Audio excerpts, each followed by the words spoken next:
शेतकऱ्यांना थोडासा त्रास झाला तर आम्ही सहन करून घेऊ, पण उद्योजकांना त्रास होऊ देऊ नका, असं संतापजनक वक्तव्य पाणी पुरवठा मंत्री गुलाबराव पाटील यांनी केलं.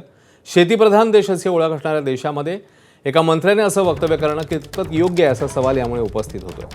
पाणी पुरवठा मंत्री गुलाबराव पाटील यांच्या एका वक्तव्याचा राष्ट्रवादी शरद पवार पक्षाच्या महिला प्रदेशाध्यक्षा रोहिणी खडसे यांनी समाचार घेतला. त्यामुळे विरोधकांनी पुन्हा एकदा सरकार उद्योजकांची भलावण करत असून शेतकऱ्यांना वाऱ्यावर सोडतंय असा आरोप केलाय. आम्ही शेतकरी सहन करून घेऊ, पण उद्योजकाला फार त्रास होतो. कारण की उद्योजकाला मजुराला पैसे द्यायचे, जे लाईट गेली तर असं म्हणता येत नाही की तुला मी पैसे देणार नाही.